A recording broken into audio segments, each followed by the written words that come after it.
सुबह सुबह लगभग 10 से 11 बजे का समय रहा होगा और आम दिनों की तरह कोर्ट परिसर में काफ़ी ज़्यादा चहल पहल थी।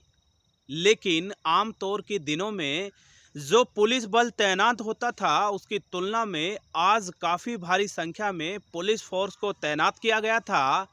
बड़ी संख्या में मीडियाकर्मी भी जुटे हुए थे और जैसे ही जज साहब अपनी सीट पर आकर बैठने लगते हैं तो तमाम मौजूद लोग खड़े होकर इस्तकबाल करते हैं, अभिनंदन करते हैं और जज साहब मुजरिमों की आंखों में आंखें डालकर फैसला सुनाते हैं कि इन मुजरिमों को सारी जिंदगी सलाखों की काल कोठड़ी में जाने बारे हुक्म दिया जाता है।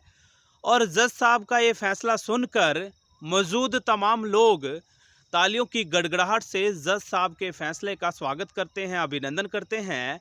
लेकिन मीडियाकर्मी तमाम फैसले को कवर कर देश दुनिया में बैठे हुए लोगों तक जब पहुंचाते हैं तो लोग ये पूछ रहे थे कि आखिरकार इन मुजरिमों ने ऐसा क्या कर दिया जिसकी बदौलत जज साहब ने इनको कड़े मशक्कत की इतनी बड़ी सजा सुनाई। तो साथियों, स्वागत है आप सभी का आज की एक और नई घटना कहानी में, एक और नई वीडियो में। मैं हूं आपका अपना होस्ट एंड दोस्त सुशील कश्यप हरियाणा से। और दरअसल आज की जो घटना कहानी है वो संबंधित है राजस्थान से। राजस्थान का एक ज़िला पड़ता है अलवर और उसी अलवर के अंतर्गत एक कॉलोनी पड़ती है शिवाजी पार्क कॉलोनी। और उसी शिवाजी पार्क कॉलोनी का रहने वाला बनवारी लाल शर्मा, जिसकी उम्र की बात करें तो लगभग 45 साल है। पत्नी का नाम है संतोष शर्मा। संतोष और बनवारी लाल के कुल 3 बच्चे बताए जा रहे हैं, जिनमें 2 बेटे और 1 बेटी है। वहीं बनवारी लाल आस पड़ोस की ही एक फैक्ट्री में बतौर कर्मचारी काम करके जैसे तैसे घर गुजारा चलाता है, बड़ी खुशी खुशी अपना गुजर बसर करता है। जो बच्चे हैं नज़दीक के ही स्कूल में अपनी पढ़ाई कर रहे हैं। संतोष शर्मा जो कि बेहद ज़्यादा खूबसूरत है, इतनी ज़्यादा खूबसूरत है कि कोई भी व्यक्ति पहली नज़र में यदि उसको देखेगा तो उसका दीवाना हो जाएगा, उसकी तरफ खींचा चलाएगा। और बनवारी लाल शर्मा अपनी पत्नी को पाकर बेहद ज़्यादा खुश है, क्योंकि वो खूबसूरत तो है ही है, साथ ही साथ समझदार भी है, पढ़ी लिखी भी है और कहीं ना कहीं धार्मिक प्रवृत्ति की महिला है। अपने दिन की शुरुआत पूजा अर्चना के साथ करती है। आस पड़ोस में यदि कोई धार्मिक कार्यक्रम हो, प्रोग्राम हो, तो शायद ही कोई ऐसा प्रोग्राम या कार्यक्रम होगा जिस कार्यक्रम या प्रोग्राम में वही संतोष शर्मा नाम की महिला शिरकत ना करे। साथियों, मैं बात कर रहा हूँ 2 अक्टूबर 2017 के सुबह लगभग 5 से 6 बजे का समय रहा होगा। जैसे ही आमतौर पर पारिवारिक लोग उठ खड़े हुआ करते थे, संतोष शर्मा नाम की वो महिला और दिनों की तरह उठ गई थी। लेकिन जैसे ही उठती है तो बाहर का नज़ारा देखकर दंग रह जाती है, पांव तले ज़मीन खिसक जाती है, क्योंकि बाहर 1-2 नहीं बल्कि पूरे 5 लोगों की लाशें बिछी हुई थी। 5 लोगों की बेदर्दी से हत्या कर दी गई थी, जिनमें उसका पति, उसके 3 बच्चे और उनके परिवार में आया हुआ एक उसका रिश्तेदार का लड़का बेदर्दी से मौत के घाट उतार दिया गया था। ये नज़ारा देखकर संतोष शर्मा नाम की वो खूबसूरत महिला जोर जोर से चीखने और चिल्लाने लगती है। उसकी चीख और पुकार सुनकर नज़दीकी लोगों का जमावड़ा लग चुका था। देखते ही देखते ये जो खबर थी जंगल में आग की तरह दूर दूर तक फैल चुकी थी और जिस किसी को भी घटना कहानी का पता चला वो इस गांव और घर की तरफ खींचा चला आया। हर व्यक्ति जानना चाहता था, सुनना चाहता था कि आखिरकार भला हुआ क्या है। और जैसे ही पुलिस को सूचना मिलती है तो वरिष्ठ अधिकारियों का एक पैनल भारी पुलिस फोर्स के साथ मौके वारदात पर पहुंच जाता है। आते ही पुलिस अपने काम में जुट जाती है। बड़ी ही तत्परता से संजीदगी के साथ मामले की तहकीकात को शुरू कर दिया जाता है। लेकिन औपचारिकता के तौर पर सबसे पहले तो तमाम डेड बॉडीज को अपनी कस्टडी में लेकर पुलिस नज़दीकी सिविल हॉस्पिटल ले जाती है, जहां पर आखिरकार तमाम डेड बॉडीज का पोस्टमार्टम किया जाता है। और डॉक्टर्स की देखरेख में जब पोस्टमार्टम की रिपोर्ट सामने आती है तो कहीं ना कहीं चौंकाने वाला खुलासा होता है कि जो मौत है उसकी वजह कोई प्राकृतिक नहीं बल्कि हत्या बताई जा रही थी, वो भी तेजदार हथियार से काट कर मार मार कर। कहीं ना कहीं पुलिस जो है अपनी जांच पारिवारिक लोगों से शुरू करती है। परिवार में एकमात्र सदस्य बनवारी की पत्नी संतोष ही बची थी, लेकिन संतोष की जो स्थिति थी वो इतनी ज़्यादा खराब थी कि कुछ भी कहने में सुनने में वो समर्थ नहीं थी। वो इस हालात में नहीं थी कि पुलिस के तमाम खट्टे मीठे सवालों के जवाब दे सके। बहरहाल पुलिस ने उसको हॉस्पिटल में भर्ती कराया, लेकिन जैसे ही समय बीतता है तो पुलिस का एक टीम उसी संतोष शर्मा के पास पहुंच जाती है। उसी हत्या की कड़ी से तमाम तरीके से सवाल जवाब करती है, लेकिन संतोष शर्मा नाम की वो खूबसूरत महिला कोई संतोषजनक जवाब नहीं दे पाई। बहरहाल पुलिस को भी लगने लगा था कि हो ना हो जांच को दूसरे एंगल से आगे बढ़ाना पड़ेगा। और कहीं ना कहीं पुलिस ने सबसे पहले तो बनवारी लाल शर्मा की कॉल डिटेल को खंगालना शुरू किया। और जैसे ही सीडीआर रिपोर्ट को खंगालना शुरू करते हैं तो कोई भी ऐसा मोबाइल नंबर सामने नहीं आता जिसको शक की नज़र से देखा जा सके, जिस पर शक किया जा सके।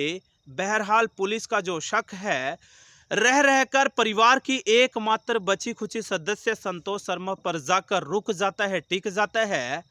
उसके मोबाइल नंबर की जब सीडीआर को खंगाला जाता है तो आखिरकार एक मोबाइल नंबर, जिस मोबाइल नंबर से संतोष शर्मा नाम की उस महिला को एक दो बार नहीं, दो चार बार नहीं, ना जाने कितनी बार फोन कॉल मिलाया गया था, लंबे लंबे अरसे तक बात होती थी। उस नंबर की जब गहराई से जांच की जाती है तो वो नंबर भगवान प्रसाद नाम के एक व्यक्ति के नाम मिलता है। वही भगवान प्रसाद जो कि जयपुर की एक कॉलोनी में रहा करता था। और कहीं ना कहीं उसकी कॉल डिटेल से तमाम उसके पते को निकाल लिया जाता है। जब संतोष शर्मा से उस बारे में पूछताछ की जाती है तो संतोष शर्मा ये कहते हुए हाथ खड़े कर देती है कि साहब जी, मैं इस हालात में नहीं हूँ कि कुछ भी बोल पाऊँ। मैं गहरे सदमे में जा चुकी हूँ। मेरा भला इस दुनिया में कौन बचा? मैं किसके लिए इंसाफ मांगूंगी, किसके लिए जीऊंगी, किसके लिए मरूंगी?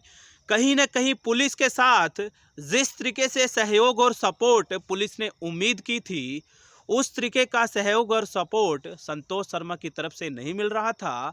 कहीं ना कहीं पुलिस ने भगवान प्रसाद को मौके से जाकर अपनी कस्टडी में ले लिया। में आकर भगवान प्रसाद से कहीं ना कहीं इस पूरी घटना कहानी से संबंधित सवाल जवाब किए जाने लगते हैं।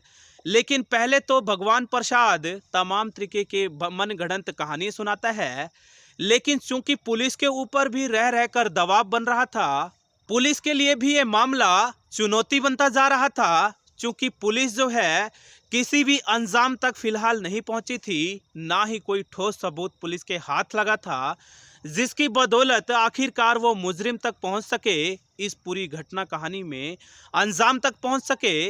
बहरहाल भगवान प्रसाद से जब सख्ती से पुलिस पूछताछ करती है तो आखिरकार भगवान प्रसाद नाम का वो व्यक्ति तमाम तरीके से खुलासे करता है, मैंने ही इस पूरी घटना कहानी को अंजाम दिया है, मैंने ही इस पूरी घटना कहानी की पटकथा को लिखा है और हर कदम पर मेरा साथ दिया संतोष शर्मा नाम की उस खूबसूरत महिला ने, जो कि मेरी प्रेमिका हुआ करती थी। मैं भी और वो भी मुझसे बेहद ज़्यादा प्यार करती थी, लगाव करती थी।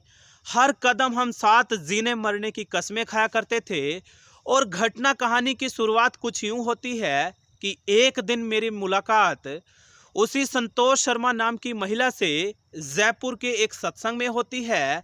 पहली ही नज़र में मैं उसको इस कदर चाहने लगा था कि उसका ही होने को दिल चाहता था। मैं कहीं ना कहीं उसके प्रेम जाल में इस कदर फंस गया, वो भी मुझे बेहद ज़्यादा प्यार करने लगी थी। और संतोष शर्मा ने मुझे स्पष्ट बोल दिया था कि मैं तुम्हारे बिना नहीं रह सकती। चूँकि शुरुआती दिनों से ही संतोष शर्मा अपने राजकुमार को लेकर तरह तरह के सपने देखा करती थी, लेकिन शादी के बाद जिस तरीके का पति वो चाहा करती थी वैसा पति शायद उसको नहीं मिला था। अपने पति को लेकर जो उसने सपने संजोए थे, संतोष शर्मा के मुताबिक एक सपना भी उसका पूरा होता हुआ दिखाई नहीं दे रहा था। लेकिन तमाम सपने वो इसी भगवान प्रसाद में देखने लगी थी और यहाँ तक कह दिया था कि मेरे पारिवारिक लोग नहीं चाहते कि मैं तुमसे मिलूं। वो तुम्हारे मेरे रिश्ते के बारे में जानते भी हैं। कहीं ना कहीं आए दिन मेरा और मेरे पति का लड़ाई झगड़ा भी होने लगा है। वो ये स्पष्ट कर चुकी थी कि जब तक मेरे बच्चे और मेरा पति है मैं तुमसे कदापि नहीं मिल सकती। शारीरिक संबंध का जो क्रम है वो लगातार चल रहा था। आए दिन लगातार वही संतोष शर्मा नाम की महिला उससे मिलने तो जाया करती थी, लेकिन एक दिन जैसे ही आपत्तिजनक फोटो वो संतोष शर्मा नाम की महिला अपने फोन में लेती है और फोन से कब वो पोस्ट कर दिए जाते हैं ना तो संतोष शर्मा को पता लगा, ना ही उसके प्रेमी भगवान प्रसाद को पता चला। लेकिन देखते ही देखते वो फेसबुक पोस्ट इस कदर वायरल होने लगता है, उसी संतोष शर्मा के बेटे के मोबाइल फोन में पहुंच जाता है और संतोष शर्मा का बेटा उसके पति को दिखा देता है। संतोष शर्मा का पति तमाम तरीके की रुकावटें और बंदिशें अपनी पत्नी पर लगा देता है। अब संतोष शर्मा को लगने लगा था कि कभी भी वो अपने प्रेमी से नहीं मिल सकती। उसने भी भगवान प्रसाद को ये स्पष्ट लहजे में कह दिया था कि यदि तुम मुझे पाना चाहते हो तो मेरे बच्चों को, खास तौर पर मेरे पति को बीच रास्ते से हटाना पड़ेगा। संतोष शर्मा और भगवान प्रसाद ने 2 अक्टूबर की देर रात्रि को वो दिन तय किया जब तमाम लोगों को अपने रास्ते से हटाना था, तमाम लोगों को मौत के घाट उतारना था। और देर रात्रि कहीं ना कहीं जब तमाम लोग खा पीकर सो गए थे तो भगवान प्रसाद तमाम अन्य सहयोगी साथियों के साथ उसी संतोष शर्मा के घर पहुंच जाता है और जहां पर उसका पति सो रहा था तो सोते ही उसको गला दबाकर बेदर्दी से, निर्मम तरीके से तब तक दबाए रखता है जब तक कि वो तड़फ तड़फ कर दम ना तोड़ दे। और एक एक करके तमाम 5 लोगों को मौत के घाट उतार दिया गया। और जैसे ही घटना कहानी का सुबह लोगों को पता चलता है तो संतोष शर्मा नाम की वो बड़ी ही सातिराना औरत लोगों की तरफ इस तरीके से एक्टिंग करती है, लोगों को इस तरीके से मनगढ़ंत कहानी सुनाती है कि रत्ती भर भी किसी को लग नहीं रहा था कि इसी महिला ने अपने परिवार के तमाम लोगों को मौत के घाट उतारा है। यहाँ तक कि पुलिस को भी अंदेशा नहीं हो रहा था। लेकिन साथियों, वो कहते हैं ना, मुजरिम चाहे कितने ही शातिराना अंदाज में अपनी मनगढ़ंत कहानी को अंजाम क्यों ना दे दे, लेकिन आखिरकार कानून के जो हाथ होते हैं वो बहुत बड़े होते हैं।